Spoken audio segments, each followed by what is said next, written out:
Assalamualaikum warahmatullahi wabarakatuh. Alhamdulillahilladzi an'ama ni'matal iman wal islam wa ashhadu an la ilaha illallah wahdahu la syarikalah wa ashhadu anna Muhammadan abduhu wa rasuluh la nabiyya ba'da. Allahumma shalli wa sallim wa barik ala sayyidina Muhammadin wa ala alihi wa sahbihi ajma'in, amma ba'du. Allahumma rabbi shrahli sadri wa yassir li amri wahlul 'uqdatam min lisani yafqahu qawli. Allahumma arinal haqqa haqqan warzuqna ittiba'ah wa arinal batila batilan warzuqna ijtinabah. Alhamdulillah, puji beserta syukur mari sama-sama kita panjatkan kehadirat Allah Subhanahu wa taala yang telah memberikan kepada kita, menganugerahkan kepada kita berupa nikmat sehat, nikmat hidayah, yang mana berkat nikmat itu semua alhamdulillah kita masih bisa kembali hadir, melangkahkan kaki, menggerakkan hati kita untuk sama-sama hadir di majelis ilmu yang mudah-mudahan Allah meridhoinya. Dan begitu juga salawat beserta salam tidak lupa marilah kita limpahkan kepada Nabi Muhammad sallallahu alaihi wasallam yang mana berkat perjuangannya, yang mana berkat jeripayahnya dan apa yang pernah keluar dari lisannya, sehingga pada kesempatan kali ini kita mengkaji yaitu Al-Quran yang merupakan salah satu daripada apa yang Allah turunkan melalui malaikat Jibril yang disampaikan kepada lisan Nabi Muhammad SAW dan akhir sampai kepada kita yang akan menjadi petunjuk buat kita sebagai bekal di dunia dan di akhirat. Para bapak yang saya hormati dan mudah-mudahan Allah muliakan, kita kembali melanjutkan pembahasan surah Ali Imran ayat ke-98, di mana di dalam ayat ini Allah Subhanahu wa taala berfirman, A'udzu billahi minasyaitonir rajim. Qul ya ahlal kitab lima takfuruna bi ayatillah wallahu syahidun 'ala ma ta'malun. Qul, katakan wahai Muhammad, ya ahlal kitab, wahai ahlul kitab, lima takfuruna bi ayatillah, bagaimana kamu kok bisa kufur terhadap ayat-ayat Allah, terhadap tanda-tanda kebesaran Allah. Wallahu syahidun, sedangkan Allah menyaksikan alamat ta'malun, atas apa yang kamu kerjakan. Di dalam tafsir ini Syekh Syarwi mengatakan wahai atasma, ketika kita mendengar kata kul, maka kul itu menurut Syekh Syarwi yaitu bahya amrun minallahi wa rasulih, itu merupakan satu perintah dari Allah kepada Rasulnya. Jadi kalau ada kata kul, itu merupakan perintah Allah kepada Rasulnya, atau dalam hal ini kita katakan Rasulullah ditalkin sama Allah. Kama kulna min qabl, sebagaimana yang pernah kami katakan sebelumnya. Syekh Syarawi pernah mengatakan bahwa sesungguhnya jika kamu menugaskan seseorang untuk mengatakan satu kalimat kepada seseorang, maka apakah seseorang itu mengawali perkataan perintah tadi dengan kata kul, au yu'addir jumlah, atau udahlah kalau pakai kata kul langsung aja ke kalimatnya? Maka jawabannya apa? Sesungguhnya kalau perintah itu datang, ya kan, maka kita akan menyampaikan pesan tadi dalam bentuk jumlah, dalam bentuk kalimat, gitu. Wabis dzalik, dan perumpamaan terhadap yang demikian, wahai taqulu liabnaka, dan perumpamaan yang demikian sebagaimana ketika kita berkata kepada anak kita, anak kamu, masalah yaitu sebuah perumpamaan begini. Kita nih sebagai orang tua ngomong kepada anak, kul, katakanlah li amnika inna abi sayati bodan, katakanlah kepada paman kamu, sesungguhnya bapakku akan mendatangi kamu besok. Fabna yadhhabu ila ammi, maka anak kita kan menghadap tuh ke pamannya tuh, ke pamannya. Nah kemudian qailan, berkata anak kita kepada pamannya, Abi saya tiga godan, bapakku akan mendatangi kamu besok. Kalau perintah omongan orang tua, bilangnya orang tua, kul, katakan li'amika, sesungguhnya bapak kepada paman kamu, inna abi saya tigodan, sesungguhnya bapakku akan mendatangi kamu besok. Tapi yang keluar dari lisan anak kita biasanya kata kulnya itu dikurang. Dia bilang apa? Bapak bakal mendatangi kamu besok. Kan begitu tuh. Itu simpelnya. Tetapi dalam ayat ini Rasulullah enggak. Kalau di sini dikatakan kul sampaikan Rasulullah, maka kan apa? Kalau kata Syarawi, waktu dia kul khairan, maka mungkin sebagian orang akan berkata, alam yakun yakfi an yakula Allah li rasuli kul ya Muhammad. Apa emang enggak cukup gitu?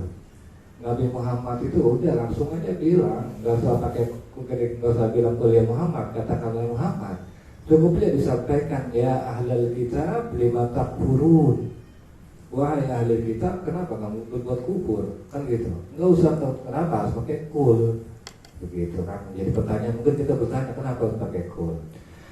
Nah, di sini saya selalu melanjutkan, walakin ar-rasul muballaghun amrun nafsihi minallah. Karena karena Rasulullah itu menyampaikan perintah dirinya itu dari Allah, maka innahu qalu ma talaqqahu. Maka apa? Maka sesungguhnya perkataan ini adalah sesuatu yang diterima minallah dari Allah. Walladzina talaqahu rasul minallah wal qul, dan yang diterima Rasulullah dari Allah yaitu dengan kata qul. Maka Rasulullah mengatakan qulnya. Dan ini Pak menunjukkan tentang apa? Tentang kejujuran Rasulullah dalam menyampaikan pesan Allah. Bahwa nggak ada kata yang dikurangin sama Rasulullah dari Allah, dan juga nggak ada kata-kata yang dilebihin oleh Rasulullah dari Allah. Kalau Allah bilang kul, maka disampaikan Nabi dia kul. Itu artinya menggambarkan bahwa Rasulullah adalah orang yang jujur. Ketika Allah bilang kul disampaikan, itu nggak ada yang dikurangi. Itu Pak maksud daripada kenapa ada kata kul. Nah juga di kelanjutan tafsir ini Syarawi juga mengatakan wahai daya dulu itu, nah di dalam tafsir ini Syarawi mengatakan bahwa wahunaka ayatun kasiratun fil Quran tabda'u bi qaulil haq ya ahlul kitab. Dan juga di ayat Quran, kalau kita Syarawi, kita akan menemukan banyak ayat Al-Quran yang didahului oleh Allah dengan kata ya ahlul kitab wala ya'ti bihal qaulul qul. Jadi Allah nggak mengatakan tuh awalnya kul. Banyak kok ayat yang langsung to the point ya ahlul kitab, kan begitu. Tapi di dalam ayat ini kul. Maka yang jadi pertanyaan, mal farqu bainal isnain, apa perbedaan? Kenapa Allah terkadang mengawali perkataan dengan kata kul, dan terkadang juga itu nggak diawali dengan kata kul, langsung ya ahlul kitab, wahai ahlul kitab, orang yang memiliki kitab. Yang jadi pertanyaan, apa perbedaannya? Yang perlu kita ketahui, perbedaan antara kenapa Allah kok terkadang menggunakan kata kul dan juga tidak menggunakan kata kul. Nah, itu sebetulnya kami menemukan bahwa Allah Subhanahu wa Ta'ala dalam satu kesempatan di mana Allah itu menyukai makhluknya, faja'alahum maka apa? Maka Allah menjadikan mereka itu apa? Ahlan li. Maka Allah langsung menjadikan yaitu apa? Mereka orang yang istilahnya langsung komunikasi sama Allah. Kalau Allah lagi senang nih sama makhluknya, itu udah perlu namanya perantara. Dibikin langsung aja ya ahlul kitab. Itu kalau mencirikan kalau itu lagi senang sama apa? Sama makhluknya.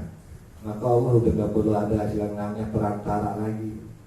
Tapi kalau di mana Allah misalnya nih lagi gak suka, kenapa? Karena makhluknya ini ngebantah, makhluknya ini ngebandel, dibilangnya gak ngerti-ngerti, maka apa?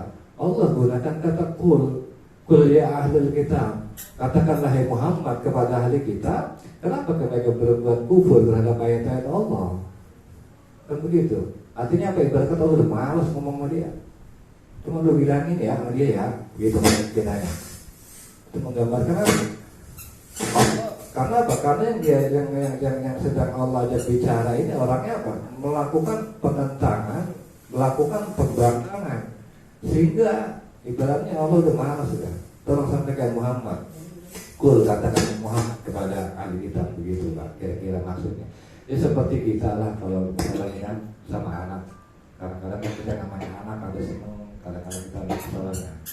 Kalau kita misalnya sama anak seneng, biasa kita aja ngomong, kita tatap mukanya, kita pegang tangannya. Karena apa?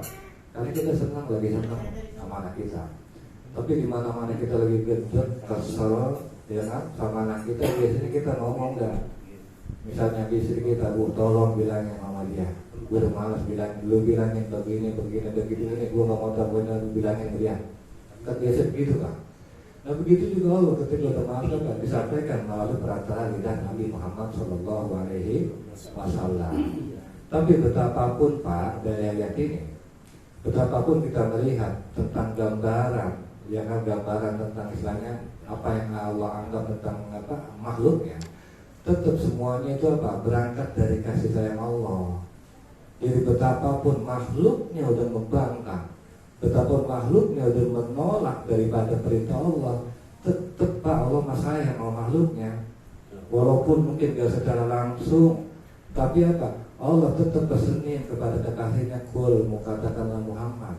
Kepada ahli kita tetap ada pesan baik, ya kan? Tetap ada diingetin walaupun cara ngingetinnya mungkin gak secara langsung. Itu merupakan artinya pelajaran yang kita bisa ambil bahwa Allah Subhanahu wa Ta'ala Maha Penyayang, bukan cuma terhadap orang-orang yang istilahnya taat sama Allah, tapi juga sama orang yang membangkang Allah juga sayang. Buktinya apa? Buktinya ayat ini. Walaupun misalnya Allah sudah nggak senang dengan ahli kitab karena pembangkangan dia, karena kekufuran dia mengufuri ayat-ayat Allah, tapi Allah Subhanahu wa Ta'ala tetap yang namanya apa? Dipesannya baik melalui perantara Nabi Muhammad SAW, begitu. Nah juga kelanjutannya, ya ahlul kitab, wahai ahlul kitab.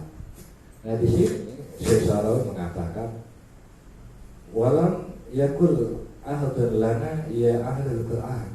Kenapa kok enggak dikatakan kepada seseorang kepada kita itu ya kita, wahai ahlul kitab? Kenapa kok di sini dikatakan kenapa tidak dikatakan ya ahlul Quran? Kenapa dikatakan ya ahlul kitab? Yang pertama, ayat ini memang ditujukan untuk apa?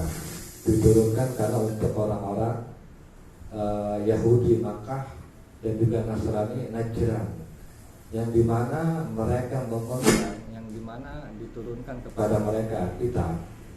Tetapi apa? Mereka mengkufuri kitab-kitab tersebut. Kenapa? Karena li'anna al-haqqa hina yaqulu ya ahlul kitab, kalau kata Sarawi, karena sesungguhnya Allah habis bahasanya ya? Enggak. Biasanya kalau habis ya karena begitu, kalau habis biasanya. Baterainya habis itu, belum dicolokin. Ada colokan nggak? Ada. Tapi itu. Hah? Masih ada. Di sini aja. Itu adanya. Hah? Ada colokannya. Ayo udah full gitu. Full. Tahu lagi ngaret kan? Biasanya kalau lagi habis biasanya. Tadi udah Sudah dicas. Dua biru. Nah terus kenapa? Karena arif gue karena maka kita Mengetahui bahwa sesungguhnya maka kita mengetahui bahwa sesungguhnya kitab itu adalah sesuatu yang merujuk ala kulli maktubi, sesuatu yang merujuk dari apa yang tertulis. Apa nggak kecilin aja Bang? Kecilin. Kegedean kali ini jadi agak nggak angkat. Tes 1 2 3, tes 1 2 3, tes 1. Kecilin aja kecilin. Tes 1, tes 1 2 3 dah kalian.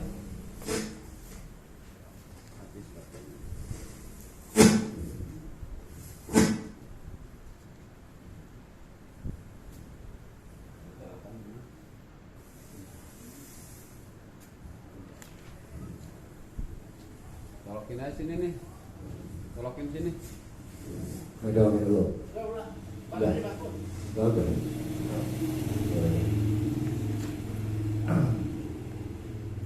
Nah jadi di sini kenapa dikatakan ahlul kitab? Ya karena pertama itu memang diturunkan untuk orang-orang Yahudi Madinah dan juga orang-orang Nasrani Najran, di mana mereka termasuk orang-orang yang apa Pak? Yang istilahnya mengkufuri daripada ayat-ayat Allah, yaitu ayat-ayat yang diturunkan dari kitab mereka masing-masing. Karena baik itu di kitabnya orang Yahudi maupun di kitabnya orang Nasrani, itu sudah disebutkan Pak mengenai ciri-ciri tanda-tanda bahwa Nabi terakhir itu akan datang. Dan ciri-ciri itu merujuk kepada Nabi Muhammad SAW. Itu makanya mereka itu apa? Sebenarnya kata perkataannya ahlul kitab itu sebenarnya bentuk penghinaan juga buat mereka. Kenapa? Bahasa kita kan kesannya, lu kan orang yang punya kitab, ya kan? Udah jelas lu punya kitab, lu kenapa? Kenapa lu gak imani isi kitab lu itu? Begitu. Artinya yang namanya status kita, ya kan? Status kita baik itu kita orang yang memiliki kitab, status kita apapun itu, terkadang itu ya bisa menjadi teguran buat kita juga. Kayak misalnya nih, kita kan orang ngaji ya, kita orang ngaji apalagi yang kita kaji adalah tafsir Al-Quran. Nah, yang kita kaji tafsir Al-Quran, kalau misalnya ternyata dari yang kita kaji itu nggak memberikan efek perbaikan perilaku akhlak kita di masyarakat, masih aja istilahnya nggak bikin nyaman orang, kanan kiri masih merasa terganggu atas pola kita, padahal yang kita kaji adalah kitab Al-Quran, maka sejatinya ayat ini walaupun diturunkannya ketika itu terhadap orang-orang Yahudi, tapi nasihatnya juga buat kita, yaitu apa? Ya kita kan termasuk orang yang istilahnya udah ngaji Al-Quran, yang kita udah ngaji petunjuk, maka yang itu bertanya lima takfuruna bi ayatillah, kenapa kita kufur terhadap ayat Allah? Kenapa nasihat-nasihat Allah yang ada di Al-Quran kita abaikan? Kenapa pesan-pesan yang Allah sampaikan di dalam Al-Quran kita nggak pernah anggap? Sama aja. Kalau misalnya itu kita lakukan, nggak ada bedanya kita sama orang-orang Yahudi, sama orang-orang Nasrani lah. Sehingga itulah kenapa kita kan di Al-Fatihah sering diajar itu. Suratul ladzina an'amta 'alaihim ghairil maghdubi 'alaihim waladdallin.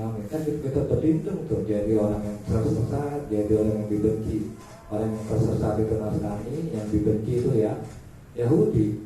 Itu berlindung tak, bukan berlindung karena kita berdoa berharap gak masuk Nasrani, gak masuk Yahudi, bukan. Cuma perilaku kita jangan kayak perilaku orang Yahudi, jangan kayak perilaku orang Nasrani. Yaitu apa? Diturunkan Al-Quran, diturunkan kepada banyak kitab, tapi isi kitabnya itu gak diamalin. Nah itulah perilaku orang Yahudi.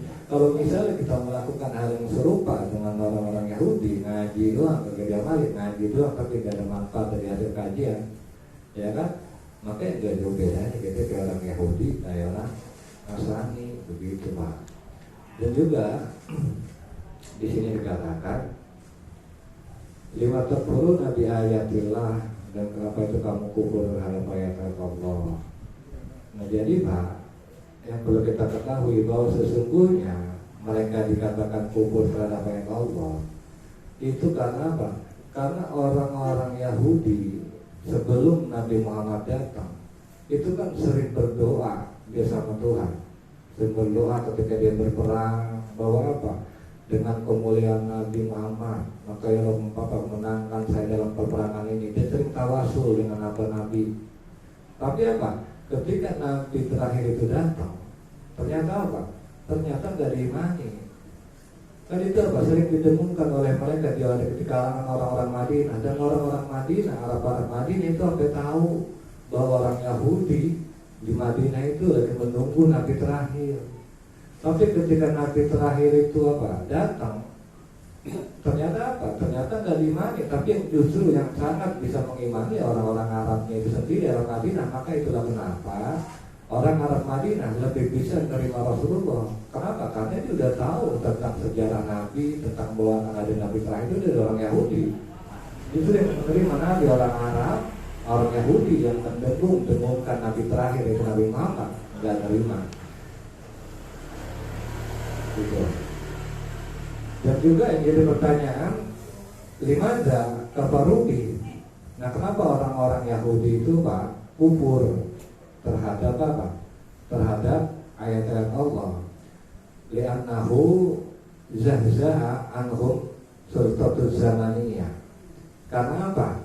Karena kedatangan Nabi, kedatangan Islam itu zahzah, itu menghapus dari mereka sultatul zamaniyah, kekuasaan apa? Kekuasaan duniawi. Kekuasaan dunia baik itu harta, baik itu jabatan, itu menghapus dari mereka. Kalau tahu lahum sultatul zamaniyah allati kana yabi'una fi maljannah, dan juga menghapus dari mereka itu kekuasaan duniawi yang mereka, di mana mereka itu sering memperjualbelikan surga, dan juga apa? Wa yabi'una fiha ridwan Allah, dan mereka juga sering memperjualbelikan ridho Allah.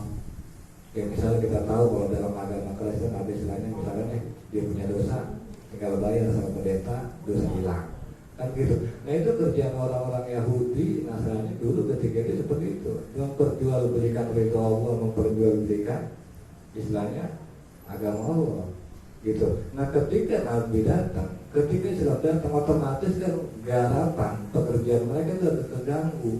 Maka mereka apa? Maka mereka menolak daripada Nabi Muhammad SAW, gitu. Makanya Pak, saya pernah bilang bahwa uang dan agama itu sama-sama memiliki kekuatan ambil. Ya. Nah, jadi uang sama agama Pak itu memiliki kekuatan yang sama-sama kuat. Kenapa saya bilang uang dan agama memiliki kekuatan yang sama-sama kuat? Karena uang, orang bisa menjual agamanya, menjual keimanannya. Seperti apa? Seperti orang Yahudi tadi. Karena dia ngerasa pendaringannya terganggu dengan kedatangan Nabi Muhammad, ya kan? Pemasukan terganggu karena kedatangan Islam, maka mendingan dia lebih baik gue jual keimanan gue, lebih baik gue jual agama gue. Itu karena apa? Karena uang, karena harta. Artinya apa? Dalam hal ini harta itu bisa lebih kuat daripada apa? Islam, iman. Dan sebaliknya terkadang Islam, agama atau iman itu lebih kuat daripada harta. Buktinya apa? Karena iman, karena Islam orang rela sedekah. Karena iman, karena Islam orang rela keluar duit banyak buat pergi haji. Itu oleh sebab apa? Oleh sebab tadi saya bilang, hati-hati bahwa di dunia ini ada kekuatan yang kedua-duanya bisa jadi sama-sama kuat, yaitu apa? Yaitu uang dan agama.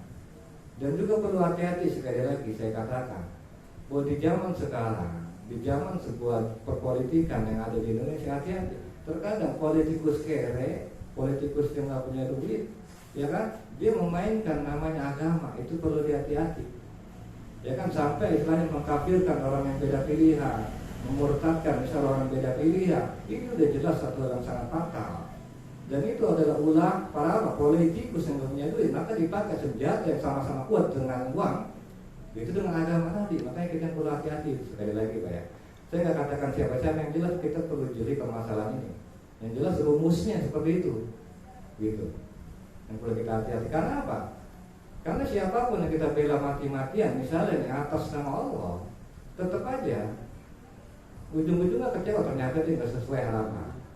Karena apa? Karena kalau kata ulama, kalaupun ada orang yang patut dibela mati-matian, baik ucapan tindakannya itu cuma Rasulullah, tok, nggak ada yang lain. Kalau mengenal saja kita bela mati-matian ucapannya, ya hanya Rasulullah. Sementara kayak politikus sudah nggak boleh dibela mati-matian. Kalau sekedar masalah perbedaan pilihan, itu masalah ijtihad politik. Istilahnya apa? Ya bisa benar, bisa salah, kan gitu. Tapi yang jelas namanya ijtihad di dalam Islam, ya seperti di dalam fikih sendiri. Kalau ijtihad itu kan artinya sesuatu yang nggak mutlak benar, bisa salah, bisa benar. Tapi dalam Islam itu dari hasil ijtihad yang benar dapat 2, yang salah dapat 1. Artinya apa? Dua-duanya dapat kebaikan, gitu. Dan gak ada dua-duanya yang satu dosa, yang satu salah. Kenapa? Karena semuanya serba relatif, nggak ada istilahnya, nggak sampai pada puncak hakikat kebenaran. Semuanya kan serba tebang-tebang, kecuali kebenaran daripada Rasulullah SAW. Ya, juga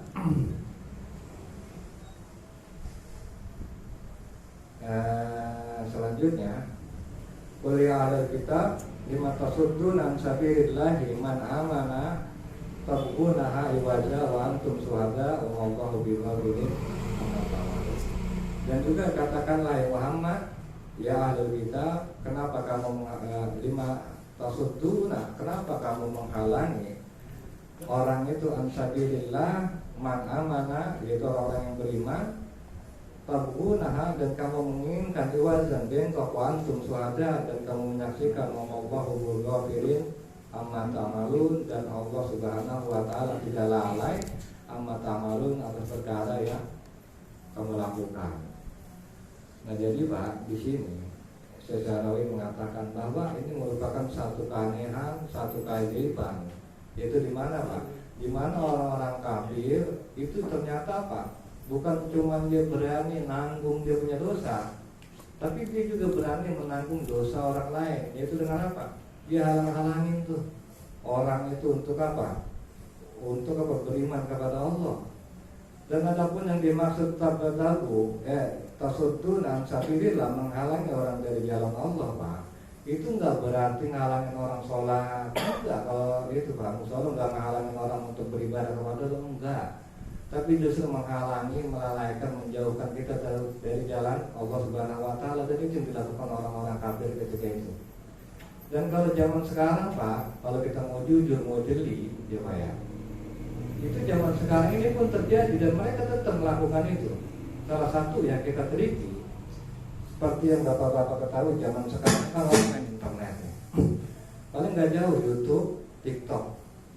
Nah, YouTube, TikTok itu memiliki algoritma yang sama, memiliki rumusan yang sama. Kalau misalnya nih, kita nih di YouTube atau di TikTok, kita senang nonton Gus Baha, misalnya ya, senang nonton Gus Baha, maka yang akan disajikan terus-menerus Gus Baha, Gus Baha, Gus Baha, Gus Baha. Itu yang disajikan TikTok pasti ngalahin ke itu aja tuh. Atau sebaliknya, kalau misalnya kita nonton apa kajian Wahabi misalnya, maka yang ada disajikan atau disodorkan nama YouTube maupun TikTok kesalahan Wahabi, Wahabi, Wahabi, Wahabi. Itu nggak jauh tuh, pasti algoritmanya seperti itu. Ketika yang disajikan hanya itu dan itu, menjadikan kita asobiyah, menjadikan kita fanatik terhadap satu pemahaman yang pada akhirnya menjadikan kita buta bahwa ada pemahaman lain selain daripada paham Wahabi, ya kan? Bahwa ada pendapat lain yang selain pendapat misalnya Gus Baha, ada pendapat lain selain pendapat Ustaz Abdul Somad, yang pada menjadikan kita fanatik terhadap golongan, menjadikan kita fanatik terhadap orang, yang pada akhirnya apa? Terjadi perpecahan itu antara sesama umat Islam. Itu kalau kita sejelik teliti sadar loh. Itu pokoknya algoritmanya seperti itu, dan itu dibikin oleh orang-orang kafir yang menjadikan terkadang umat Islam ini jumut, sempit pemahamannya. Benar kata dia doang, yang lain salah. Kenapa? Karena kalau kata dia begini, dia nggak pernah sih dengar pendapat orang. Karena apa? Karena itu tadi terjebak oleh apa? Terjebak oleh pada perangkap orang-orang kafir yang menjadikan kita jumut secara sistematis itu. Kalau kita sadar di situ, wah iya juga ya. Cuma kita jeli nggak di situ. Nah itulah yang dimaksud kata Sa'rawi. Kalau yang namanya menghalangi itu nggak melulu menghalangi orang sholat, kagak. Orang Amerika dia enggak, dia nggak menghalangi sholat, menghalangi kita puasa, kagak. Cuma dia menghalangi kita mendekat daripada petunjuk-petunjuk Allah, menghalangi kita daripada istilahnya apa? Jauh daripada Al-Quran. Sehingga ketika orang makin jauh dari Al-Quran, makin istilahnya enak, istilahnya mereka menghancurkan Islam dari luar maupun dari dalam. Kan begitu. Kalau misalnya kita sadar sampai sejauh itu. Cuman kan terkadang kita belum tentu sadar sampai sejauh itu. Dan ini menunjukkan jadi perhatian buat kita. Bahwa kita juga perlu hati-hati kalau nonton atau kita lihat apapun permasalahannya. Jangan kita memandang satu permasalahan dari satu sisi. Kalau misalnya kita senang ini, nggak apa-apa, sekali-kali kita pindah dengan ceramah siapa, jangan itu aja untuk pemahaman. Biar kita apa? Ketika memahami satu masalah itu bisa memahami secara utuh. Jadi namanya orang itu kita nggak gampang istilahnya berprasangka buruk kan gitu. Karena apa, sekali lagi algoritma baik itu di YouTube, di TikTok atau misalnya di Facebook, algoritmanya itu sama. Ketika kita suka terhadap seseorang, kita akan disajikan sama orang dan yang berkaitan dengan orang itu, sehingga menjadikan kita apa? Memahami bahwa kebenaran hanya dari satu pendapat, bahwa kebenaran hanya dari satu sisi. Sementara ketika kita dengar pendapat dari orang, mulut orang kita kaget, gue nggak pernah dengar itu. Begitu Pak. Mungkin itu aja, saya akan sedikit diulas oleh Ustaz Muhammad pada dua sedikit belakang. Assalamualaikum warahmatullahi wabarakatuh. Waalaikumsalam.